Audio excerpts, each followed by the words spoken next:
Salve, salve, manutencistas! Tudo bem com vocês? Sejam muito bem-vindos ao Manutencast, o primeiro e mais completo podcast de manutenção predial. Hoje, ainda falando aqui do FM Connection, dando continuidade nessa série de vídeos que a gente começou antes do evento. O momento que a gente grava já é pós-evento.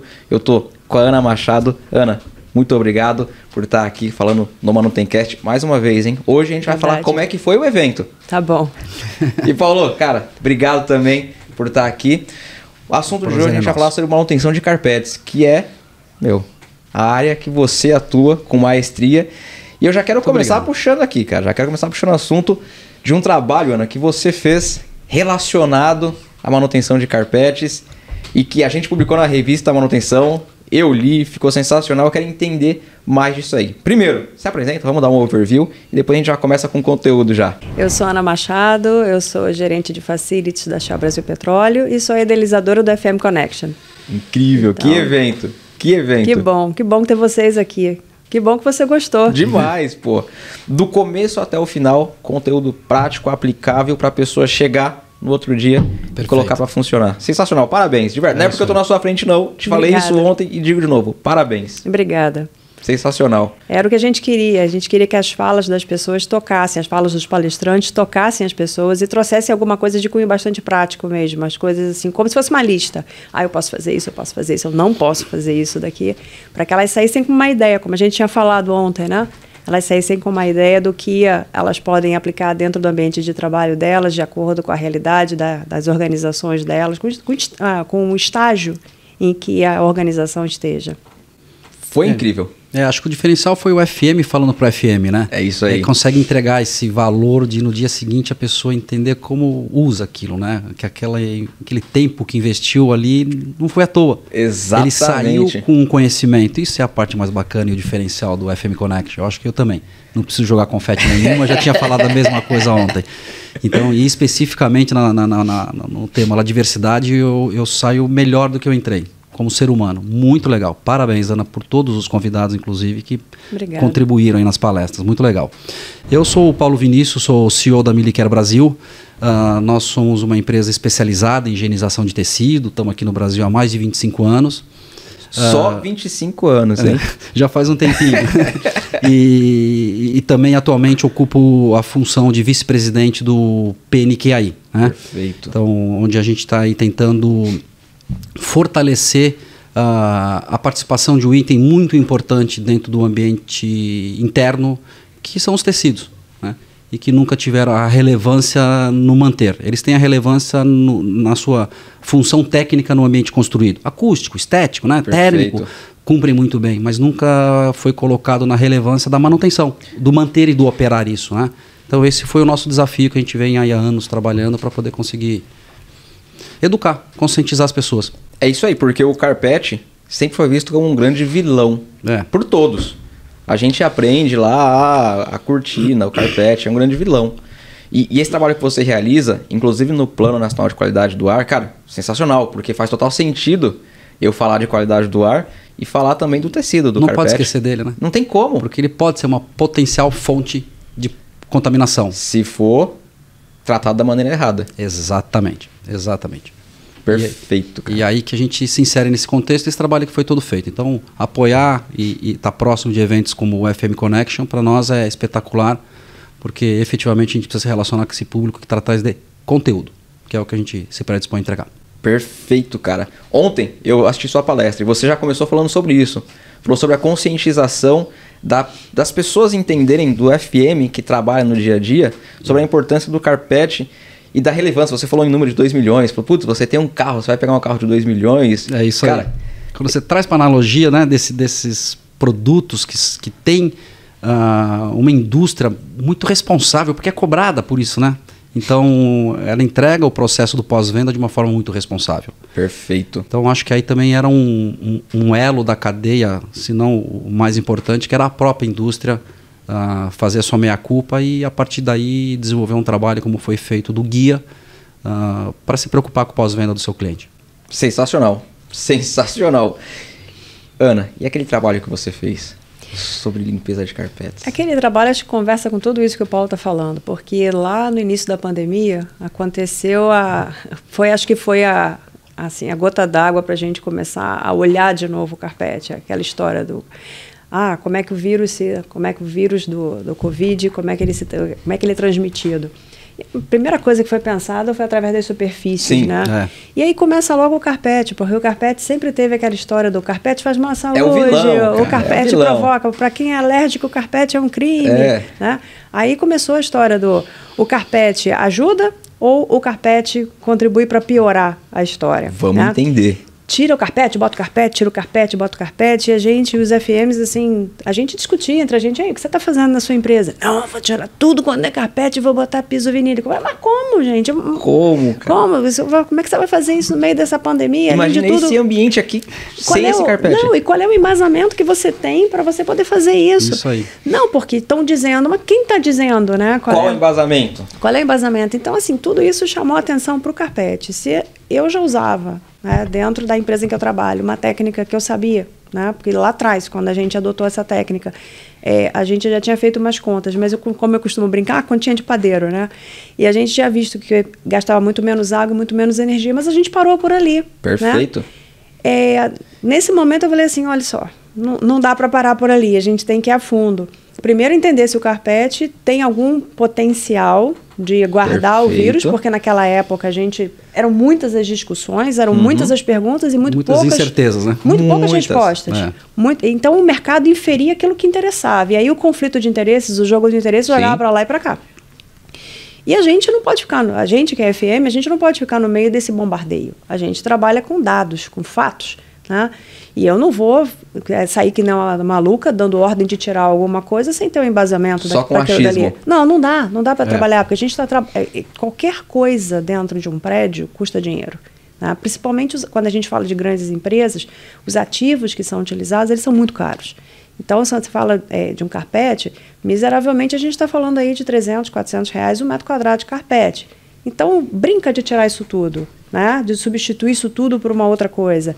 Então, talvez fosse o caso de fazer se realmente comprovadamente tivesse um problema. Perfeito. Né? Mas não sair fazendo sem o embasamento. Então, a primeira coisa foi desmistificar essa história do carpete é ruim ou carpete é bom.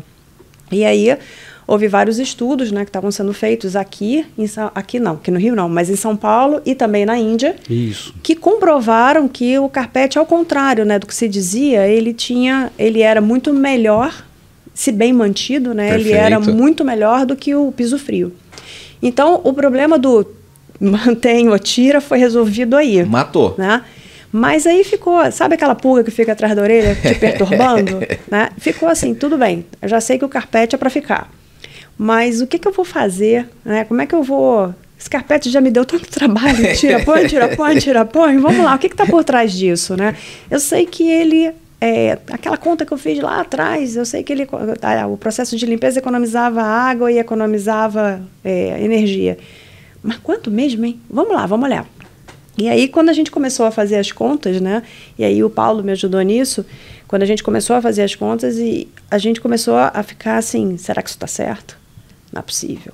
Né? Tudo isso. Porque eu usei um site só. Né? Não dava para fazer um projeto piloto com todos os sites. E, assim, a quantidade de água economizada já foi uma coisa, assim, absurda. Se bem que a água não é tão representativa em termos de custo, porque o valor que a gente paga pela conta d'água, ele não é tão alto. Né? Mas, mesmo assim, a gente está falando de um volume de água, a gente está falando de sustentabilidade. Perfeito. Aí passamos para a energia. E quando a gente foi calcular a questão da energia, a energia dos equipamentos, que são utilizados nos dois processos, né? O processo a seco e o processo, como eu chamo de tradicional, que é o processo a água,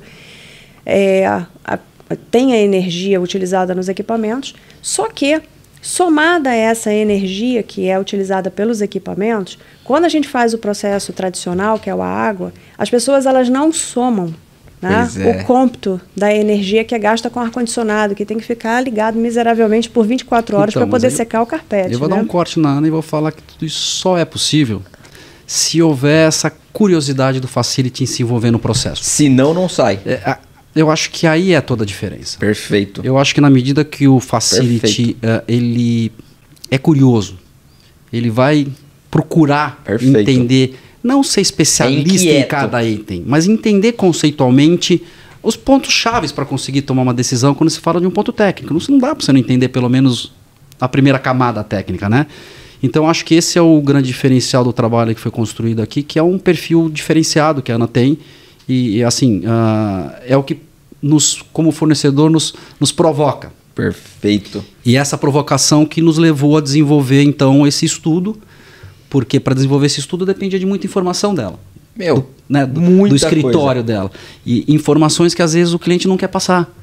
E até essas dificuldades, eu acho que ela deve ter vencido lá dentro para conseguir trocar essas informações que vinham, né? Como, por exemplo, eu estou num prédio que é inteligente e eu estou num prédio que é enorme, por exemplo, que tem coisas assim que são críticas, vamos falar de equipamentos críticos, ar-condicionado. O ar-condicionado não é meu.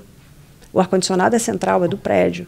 Então, para poder fazer o cálculo até da energia vinda do ar-condicionado, que gasta pelo ar-condicionado, eu precisei de dados que a própria BR Properties tinha que disponibilizar para mim. E, assim, negociando com eles, explicando o porquê. Né? Pedindo toda a fundamentação teórica daquilo dali, eu queria guardar todos aqueles valores que fossem mandados, não queria alguma coisa assim verbal, eu queria formalizado. Por quê? Porque todo estudo, ele é passível de ser questionado. Perfeito. Sem dúvida. Então, eu queria ter a resposta para possíveis perguntas. Né? Perguntou, está aqui. Esse processo é todo auditável. Todas as informações que usaram na métrica, são informações que você pode checar. São informações abertas. Sensacional. Então, assim, essa oportunidade que o cliente trouxe para nós, com o trabalho que a Ana Machado desenvolveu, foi a gente conseguir desenvolver uma coisa que não existia no mercado. Uma métrica, porque se você não tem métrica, como é que você mede, né? E na sustentabilidade, aí tem uma pesquisa de mercado aí onde que a maior dificuldade dos C-levels em conseguir implantar a sustentabilidade é porque ele falou, como é que eu meço? Cadê o número? É 5, é 4 ou é 20? Então, assim, a gente conseguiu construir um passo monstruoso que foi um crescimento para a própria empresa Milicare. Perfeito. Nós crescemos com esse trabalho. Perfeito. Então, esse bate-bola que a gente faz, prestador de serviço, facility, se ele tiver a consciência plena da importância do quanto ele contribui com o coletivo. Porque esse trabalho que se chegou numa conclusão dessa, assim, assustadora, vai contribuir com o meio. Para todo mundo. Para todo mundo, cara. Entendeu? E aí você faz o quê? Você está puxando, né, a sardinha, como diz aí no ditado popular, para não. Você está elevando a régua para receber o melhor. Eu estou entregando para o mercado um número. É isso aí. Ele consegue pegar aquilo ali e replicar agora. É isso aí. Então, o mais difícil, né, que é você conseguir os dados, comprovar, tá lá, cara. Vamos fazer. E com o devido, né, distância do respeito, assim, tem um case que é o próprio da Volvo, que ela que patenteou e que criou aquele cinto de 3 pontos. Em vez de eles guardarem aquilo e usarem como diferencial, o que eles fizeram? Está mexendo com vida, com segurança. Vai para todo mundo. Abre para todos os concorrentes.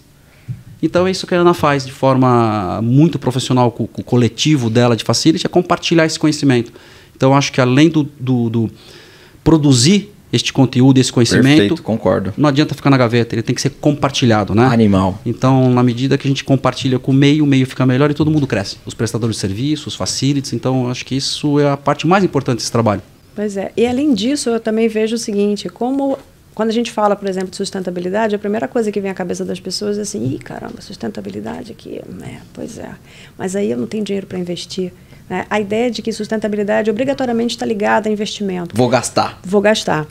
Muita coisa pode estar ligada a investimento, sim, está ligada a investimento. Só que há outras 1000 coisas que a gente não se tocou, eu digo, os próprios profissionais da área de facilities, que basta uma tomada de decisão, basta você analisar aquilo que você faz, basta você ver se você está no estado da arte ou não está no estado da arte. Perfeito. Basta você analisar a forma como você está executando versus como o mercado está executando para você ver em que estágio você está e se você está pareado com o mercado, se você está melhor do que o mercado e etc. Então, para a gente mesmo foi a gente chama de eye-opener, né? Aquele boom que fala assim, quantas outras coisas eu posso ter aqui embaixo do meu nariz que eu esteja fazendo, né, de uma forma excelente e que eu não tenha percebido quão excelente, né, eu estou fazendo. E mais, as empresas elas pressionam a gente para entregar, né?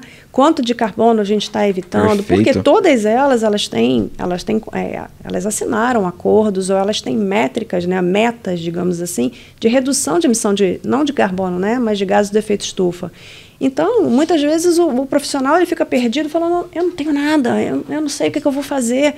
E de repente ele está fazendo, só não está medindo, porque ele ainda não atinou para aquilo dali. Perfeito. Então, essa pergunta, o que mais, né? Dá uma olhada na tua operação de ponta a ponta, seja na parte de soft, seja na parte de hard service.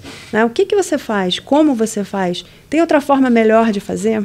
Entende, vai lá, entende esse processo. Seja curioso, é isso né? que foi feito. E foi feito um estudo aí, não só no aspecto do processo, como num item aí que a gente bate muito forte, que é a segurança sanitária, né? A higiene desse material. Como é que ela está cuidada? Então, assim, quando existe esse mito em cima do carpete, porque ele, coitado, não tem boca para se defender, não tem perna para sair brigando, né? Então eu assumi esse papel para ele e eu faço isso pelas essas placas de carpete. Eu vou porque assim, hoje o sistema está tão corrigido, com a indústria se mobilizando, com a criação de um guia, né? Com o envolvimento do mercado em desenvolvendo métricas para se medir sustentabilidade nesses processos. Então, assim, hoje o carpete ele só vai te entregar um problema efetivamente se você não agir, se você não mudar de atitude. Perfeito. Então, nós estávamos hoje num bate-papo aí já, né? Não vou dar spoiler, porque senão ela vai brigar comigo. Mas nós já estávamos preparando um pouquinho de conteúdo para o segundo FM Connection. E lá num bate-papo de sustentabilidade, assim, é uma coisa que... Fora todos esses processos que tem investimentos que vão melhorar, que requer tecnologia, que também contribuem com a sustentabilidade, mas é o que a Ana falou. Existem outros que são tão simples que estão do nosso lado, né? Perfeito. Então, assim, eu uso hoje assim, a brincadeira que nós temos de informação e de conhecimento sobre o que uma bituca de cigarro causa. Não vamos nem falar na saúde do indivíduo, é uma decisão dele. E você continua vendo gente estudada, formada, não tem nível de educação, socioeconômico, ele pega e joga a bituca no chão. Então, esse trabalho que a Ana aí comenta, depois você já deve bater um papo até das premiações dela, é bem nessa linha. É uma mudança de atitude simples e que imediatamente você impacta no meio. Perfeito. Né? E quando cada um tomar uma atitude que impacta no meio para melhor, esse coletivo cresce, né? Então todo mundo se eleva. É isso daí. Eu quero que a Ana conte qual que é esse trabalho, porque a gente está só falando. Quem está ouvindo já deve estar ansioso, mas meu Deus, que trabalho é esse que foi feito? Qual é o resultado? Todo esse processo, né, gerou conhecimento. Perfeito. E eu tenho o perfil de passar esse conhecimento para as pessoas. Eu não guardo conhecimento, porque eu acho que aquilo que é bom, que é descoberto, ele precisa ser compartilhado. Então, a primeira coisa que eu fiz foi falar dentro da minha própria organização. Gente, olha só, olha o que eu descobri. Então, eu fui no meu gestor direto, eu fui na empresa prestadora de serviços, eu procurei a pessoa que é responsável por segurança do trabalho, que a gente chama de HSSE, uma das siglas é o E do Environment. E ele fica sentado em Houston. Eu falei, posso ter um pouquinho da tua atenção? Deixa eu compartilhar com você uns números. E quando ele olhou aquilo ali e falou assim, você está brincando? Eu falei, são gigantes. Eu falei, não estou brincando. E olha que a sede que a gente tem no Brasil, as sedes que a gente tem, são infinitesimalmente pequenas perto das que vocês têm aí. Né? Ele falou assim, mas isso aqui tem que ser falado, tem que ser mostrado. E depois o vice-presidente da área... viu o projeto, né? Viu os números, me chamou para poder participar de o que a gente chama de Lunch and Learn, que é um encontro que a gente tem global e que as pessoas elas expõem. Muitas vezes elas têm espaço para expor coisas que elas estão fazendo localmente ao redor do mundo, né? Então eu expus esse trabalho também. E as pessoas falaram, nossa, mas é uma coisa tão simples. Eu falei assim, mas ninguém precisa reinventar a roda. Perfeito. Às vezes você bota a roda para rodar, né? É lembrar que ela é redonda e que ela gira, né? E procurar a melhor forma dela girar. Enfim, então eu comecei por dentro da minha organização, mas eu falei assim, eu não posso manter isso só aqui, porque isso daqui não é meu. Né? Isso aqui é uma sensacional. É uma coisa geral. Então, a gente tem um grupo de petroleiras aqui no Rio de Janeiro. Falei para esse grupo de petroleiras, todo mundo ficou, mas como assim? Eu falei, olha só, é isso aqui. Eu tenho os números, eu tenho todo o processo, eu tenho todo o cálculo que foi feito, compartilho com vocês, né? Para vocês poderem pensar, porque todo mundo sofre de novo, né? Aquela pressão para poder reduzir, né, a emissão de CO2. Então, está aqui uma coisa que vocês podem pensar em fazer de uma forma super rápida e, de repente, bater a meta que vocês têm que bater, entregar lá a meta que vocês têm que entregar. E aí, depois, eu fiquei pensando, o prêmio da Abrafac ainda estava aberto. Eu falei, será que é alguma coisa que interessaria? Eu falei, por que não? Né? Será que é uma coisa que interessaria? Eu falei assim, por que sim? Aí começou aí de novo, né? Tiro o carpete, boto o carpete, eu comecei por que sim, por que não, por que sim, por que não? Eu falei, sabe o que mais? Por que sim? E aí eu olhei, ainda tinha tempo, eu olhei, montei todo o texto, né, em função lá das regras da Abrafac. Mas eu posso te dar um corte só um pouquinho? Mas aqui tem um gancho importante, muito bacana, cara. Que eu acho que a gente, como sociedade, como Brasil, a gente vem vivendo alguns momentos de transformação muito bacanas. Eu acho que muito importantes aqui para a gente como coletivo. A discussão ela só constrói, é meu ponto de vista. O debate constrói, né? E quando você vê, ela apresentou para o grupo de facilities de óleo e gás. 2 empresas nos procuraram e hoje elas implantaram o processo. E daqui a pouco a Ana está apresentando dentro de uma palestra do GBC o case. Daqui nós estamos aqui falando do case, né? E o que eu acho que é mais gostoso disso é que a gente está se tornando com uma sociedade madura e isso não quer dizer que tem um esquema. Isso não quer dizer que tem acordo. Ela está contribuindo com uma informação que contribui com o meio e isso tem que ser visto de forma natural, gente. É isso que eu acho que é o mais importante nesse processo e é uma coisa que eu sempre lido com muito cuidado e eu falo para Ana, não podemos estar saindo tanta foto junto, porque daqui a pouco vão pensar que você é só. Mas não é uma barreira a ser vencida na nossa sociedade, porque pensa que tem um esquema. Não, tem um negócio que é bom para o meio, que eu uso, por que você não vai usar ou não vai conhecer? Perfeito. Você não está vendendo a Milicare, você está passando uma linha de raciocínio técnica. Perfeito. De repente, naquele teu ambiente de uso dia a dia, essa técnica não vai desempenhar com esse resultado que deu no caso dela. Perfeito. É uma verdade pura. Então, assim, é só para fechar e você continua com o ciclo, é esse trabalho que você faz, efetivamente, de compartilhar e sem medo de como é visto. Perfeito. Porque o fim é muito mais nobre do que a preocupação do que vão falar. Então, animal. Assim, parabéns pela sua atitude dentro de um ambiente onde você vende ambiente comparativo, cheio de compliance.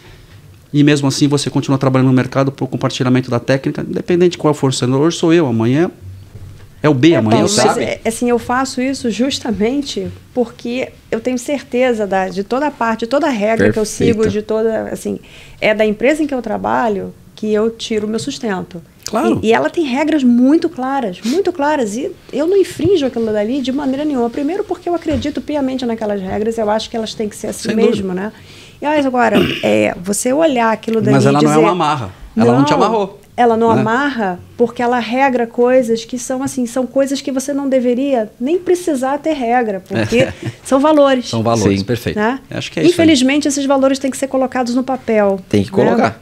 E as pessoas elas precisam acordar com aquilo dali formalmente, que no meu, assim, a meu ver, né, ou você tem ou você não tem, ou você não tem uma pessoa meio ética, ou você é ou você não é, né? Então compartilhar informação não tem nada a ver, porque não é uma informação proprietária da empresa, é uma informação que está no mercado, é uma informação em que eu usei dados de uma operação, né, para poder descobrir aquilo dali com relação a um site replicável para todos os outros sites, replicável para qualquer outra organização que utilize, né, o mesmo tipo de revestimento. Eu vou colocar outra. Eu aprendi numa palestra, bons anos na sustentabilidade, e eu acreditei muito nessa colocação. Foi um arquiteto paisagista que ele falou: sabe por que a sustentabilidade vai dar certo? Porque ela não tem dono. É de todos. Ninguém levanta uma bandeira, a sustentabilidade é minha, eu inventei a sustentabilidade, eu caminho, não, é de todos. Então, quando você compartilha o conhecimento, é porque é de todos. Perfeito. Aí o meio fica mais forte na sustentabilidade, né? Muito legal. Da hora. Eu vou usar essa frase. Eu vou usar essa frase, hein? Mas é isso daí, cara. É um olhar diferente, né? Você fala assim, não vai dar certo porque não tem um dono. É de todos, cada um faz a sustentabilidade, cada um muda uma atitude, vai contribuindo com o coletivo e esse compartilhamento de informação. E pra gente finalizar aqui agora com chave de ouro, quais são as considerações finais de vocês? Deixa eu puxar aqui um ganchinho e deixar aberto. A ideia dessa pergunta final é deixar aberto para vocês fazerem as considerações de vocês pra gente encerrar aqui. Quem começa? Eu posso começar. Ladies first. Eu acho que eu vou repetir o que eu falei ontem, né? Eu acho que para o Facility Manager, não é só o manager, para o profissional de Facility, né? Ele precisa ousar, ele precisa testar. Perfeito. E é claro que para ele conseguir fazer isso, ele tem que ter segurança dentro da empresa dele, de que a empresa permite que ele faça isso. Mas essa segurança, ela também é uma segurança que você vai conquistando, é um espaço que você vai conquistando. À medida que o profissional dessa área, ele tem uma capilaridade, ele consegue chegar em várias áreas da organização. Uhum. Então, ele precisa conversar com essas áreas, ele precisa que as áreas entendam qual é o papel dele, o que ele faz, né? Qual é a importância dele para dentro da organização. Perfeito. Né? E na hora que ele começa a mostrar isso daí, né, ele começa a ter respeito da organização e a ter voz dentro da organização. Então, os projetos dele, eu gostaria de implantar isto aqui, eles começam a ser vistos também de uma outra maneira. E é óbvio que a gente, na hora de fazer qualquer mudança e etc., a gente não pode sair mudando tudo. Tá? Vamos lá. Então, mas que a gente mude num ambiente que seja controlado, ou seja, um ambiente pequeno. Por quê? Porque se der errado, deu errado ali. Você vai... E retorna, o impacto financeiro vai ser pequeno, o estrago vai ser pequeno, Sim. Mas você tem o resultado. Você consegue saber se deu certo, se não deu certo e se aquilo pode ser ampliado. Né? Então, assim, a mensagem que eu deixo é: não deixem de ousar, não deixem de procurar esse espaço dentro da organização. Porque só assim, só quando a gente mostra o valor que a gente tem, o conhecimento que a gente traz, é que a gente consegue adicionar valor à empresa. Sem Porque dúvida. a empresa, ela, na maioria das vezes, ela não é uma empresa que trabalha, que tem como finalidade fim, como fim, né, o gerenciamento de facilities. Ela é uma empresa que trabalha em todas as áreas possíveis e imagináveis. Ela tem o corpo, né, de facilities ali, suportando toda a operação da atividade fim. Uhum. Então, olha a retaguarda que precisa ter para que os profissionais eles cheguem e encontrem espaço climatizado, iluminado, tudo energizado, seguro, tá? Um clima de trabalho agradável, todas as questões de workplace que hoje você precisa ter dentro da organização para poder atender as diversas gerações, atender a todos os grupos, né? A diversidade, como a gente comentou ontem, né? Para criar espaços inclusivos. Perfeito. Então, esse trabalho é um trabalho do Facility Manager. E o Facility Manager ele não pode ter medo.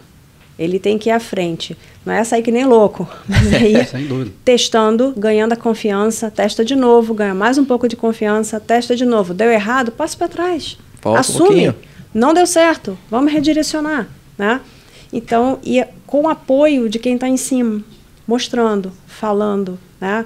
Mostrando aquilo que deu certo, apontando o que deu errado para que outras pessoas não errem no mesmo caminho. Mas acho que até o apoio você vai construir, né? O que você falou, na medida que ele ousa e que ele vai atrás, ele começa a ser reconhecido, ele começa a ser visto, né? Então ele começa a ser ouvido pela gestão da empresa. Então, porque no final das contas, até mesmo na palestra de ontem, ela foi colocada, acho que pelo Felipe da Sodexo, né? Porque chega no bottom line, cara, é o resultado. Acabou. Qual é o resultado? É isso aí. Então, se o Facility consegue ousar e mostrar esse resultado, ele já está reconhecido com o espaço dele. Acabou essa fase. Isso somos já foi. Coitadinhos. Vocês não são os coitadinhos. Já foi. Essa fase é um setor altamente reconhecido e cada vez mais. Perfeito. Quanto mais ousar, mais vai conseguir mostrar o seu valor, que é o que você está falando. Então, para chegar lá, tem que construir, tem uma estrada a ser construída e depende dele. Aí eu só estou dando um apoio no seu olhar. Eu vou dar minhas considerações finais aqui como fornecedor. Como fornecedor, eu dou uma consideração final que assim é pedir uma reflexão do Facility na relação dele com o mercado. Não é comigo, Miliquer, de modo geral. Então, a gente conseguir ter uma relação mais humana no feedback. Falamos isso no podcast gravado hoje. É mesmo? Falando sobre automação, exatamente esse ponto. Isso é um ponto aí que não é, eu acho que transcende só o Facility, mas como nós estamos falando de Facility, eu acho que seria muito importante eles fazerem uma reflexão. Perfeito. Porque eles não vivem dentro da concha. Pode querer achar. Você vai precisar de bons prestadores de serviço, você vai precisar de bons prestadores, desenvolvedores de tecnologia, para que você entregue o seu trabalho para a sua empresa. Perfeito. Para isso você precisa ouvi-los. Você precisa dar feedback. E você precisa cobrá-los para que ele não te entregue, né, assunto que não te agregue. Para isso, cobre. O que você tem de novo? O que você tem para agregar? Onde nós podemos desempenhar melhor? Né? Não tem nada? Vamos ficar amigos, vamos tomar café, vamos se encontrar nos eventos, mas para cá eu tenho que te separar e não te usar na agenda, porque senão vira tudo a mesma história. Mistura o joio com o trigo. Perfeito. E aí quando você quer trabalhar e desenvolver, você não consegue porque você não tem feedback. Isso é péssimo para crescer o mercado. Então, assim, reflexão final é: faça uma avaliação, considere a importância do feedback para o prestador de serviço, porque é essa retroalimentação de informação que cresce todos. Todo mundo. Vai todo mundo. Tá? É muito importante isso. Que incrível. Ana, muito obrigado. Obrigada muito obrigado de novo pela tempo. oportunidade. Paulo, cara, obrigado. Eu que te agradeço pelos muito. prêmios. Parabéns pelos serviços que vocês fizeram. Show de bola. Eu li o artigo, maravilhoso. Parabéns. Quem quiser ver o artigo, eu vou deixar aqui na descrição. Mais uma vez, obrigado. Obrigado a você, como veículo de comunicação. O seu papel é importantíssimo. Muito obrigado. Para ajudar nessa transformação. É crucial, né? Comunicação vai ser crucial, como sempre foi. E agradecer ao time da revista Manutenção por ter aceito o desafio quando eu te liguei, te convidei, fiz a ponte aí para a Ana. Né? Então, obrigado a vocês e seu time todo pelas horas que vocês dedicaram aqui para a gente. São horas colaborativas, né? E isso foi muito legal e importante. Ajude a gente a divulgar e a gente quer contribuir com conteúdo com você. Perfeito. E pode contar no que eu puder retribuir com o Milicare aí, da gente crescer junto, você vai ter. Muito obrigado pelo apoio e pela confiança. Eu que te agradeço, cara. Vamos pra cima. Obrigada, Felipe. Muito obrigada. Obrigadão. Manutencista, se você tá ouvindo isso via podcast, depois vai lá no youtube.com/manutenção predial para poder ver o bate-papo. Vocês ainda não viram o Paulo. Vai lá. Se você tá no YouTube, depois procura Manutencast em todas as principais plataformas. A gente tá muito mais forte no Spotify. É só digitar lá Manutencast para poder ouvir. No mais, forte abraço. Até a próxima aí. Fui!